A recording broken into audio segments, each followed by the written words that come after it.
As we are still in the seasons or the days of celebrating the birth anniversary of Lady Fatima, so for the love of Fatima Zahra, بحب الزهراء صلوات على محمد وآل محمد.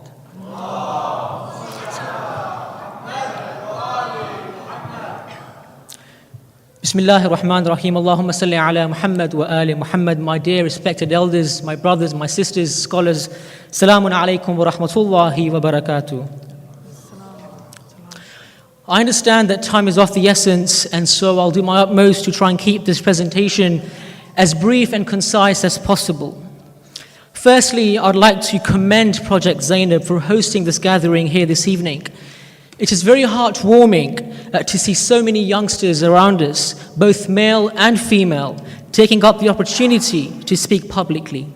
May we continue having such programs in a bid to inspire and motivate each other for many more years to come, inshallah. Now, the topic which I've chosen to speak on for this evening is really and truly a vast topic, one that needs a lot of discussing, and there are lots of different angles and approach to cover this particular topic. However, given a very short time of 10 minutes, I will try and do my utmost to bring forward one or two main issues and discuss and tackle them accordingly.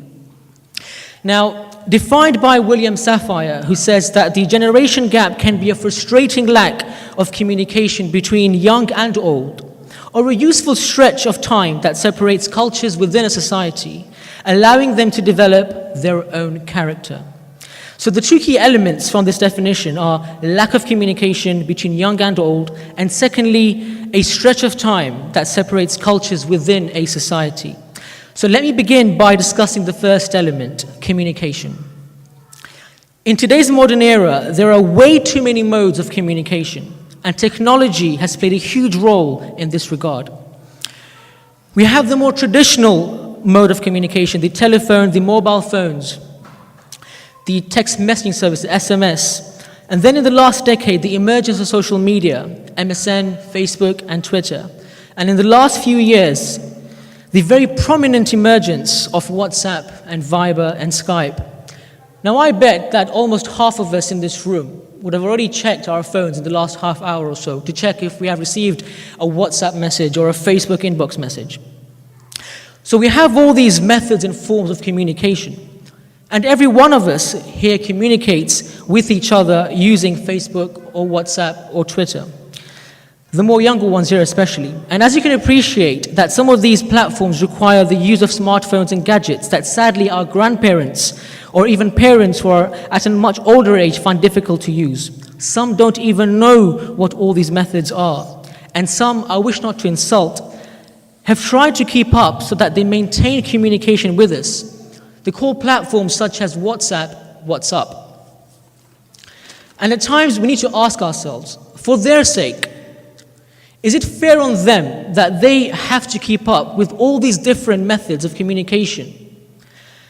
And those that have managed to maneuver their way through technology are more active on Facebook, on WhatsApp, more than us. Every other minute or every other hour, you'll find a message from a distant uncle or an auntie sending you a joke message, or a forward that tells you to please forward this message to 10 of your contacts on your WhatsApp, otherwise WhatsApp will shut down. And then comes the very awkward moment where somehow you have to find a very polite way to break it to them and tell them that please do not send these messages to me or others because they're fake, without hurting their feelings, of course. But again, what do you expect them to do?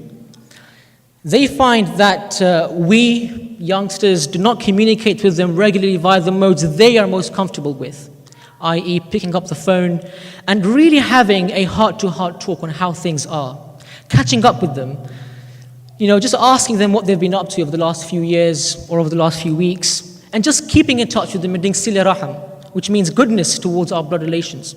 So they succumb out of pressure and love towards us to keep up via WhatsApp and or Facebook.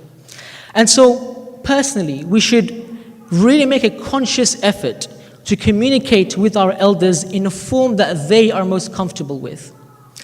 Now, language is also another issue which falls into the category of communication.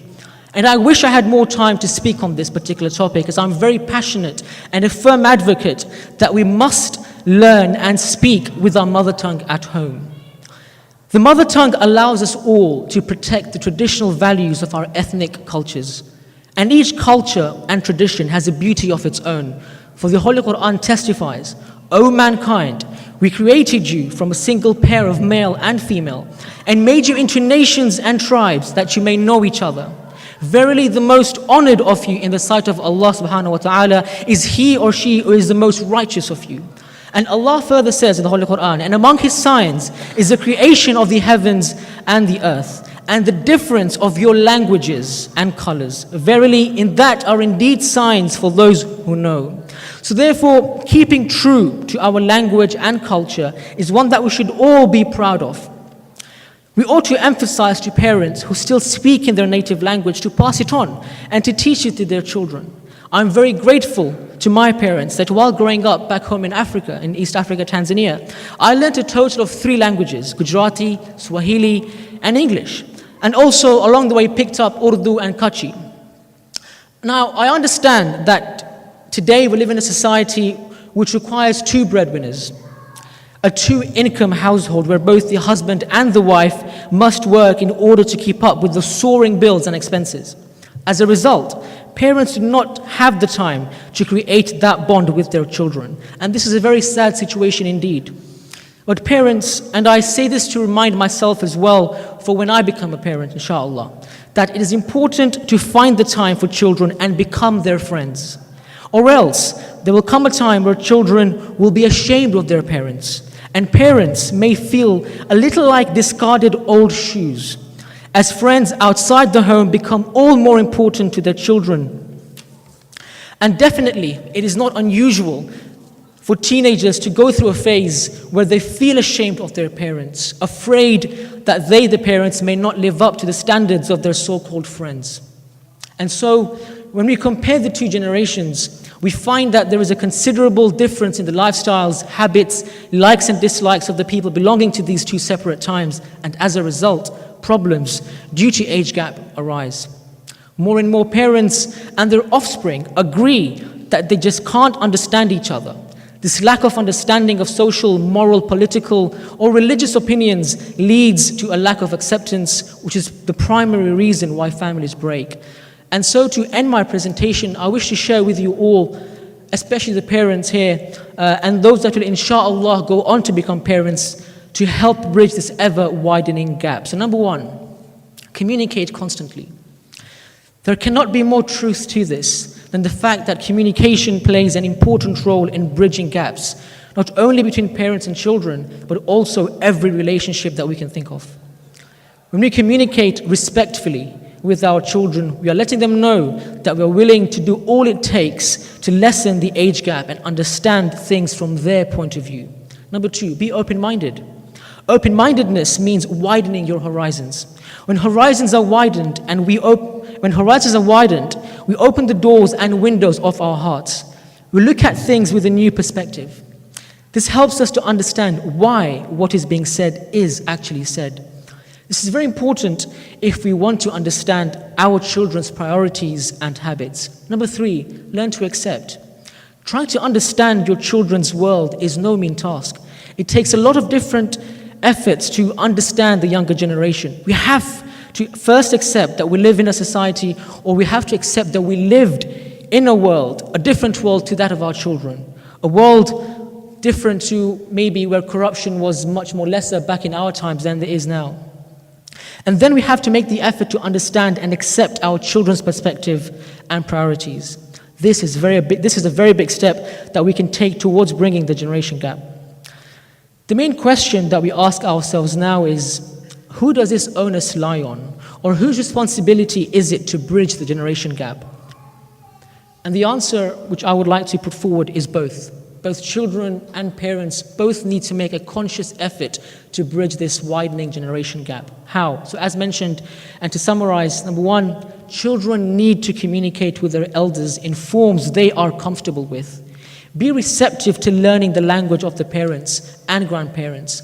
Some of us had to learn French and Latin back in school only a few years ago. So why can we not put up with learning Arabic or Farsi or Gujarati or Urdu or Hindi? As for parents, They ought to teach their children the values of their culture. The mother tongue is very, very important.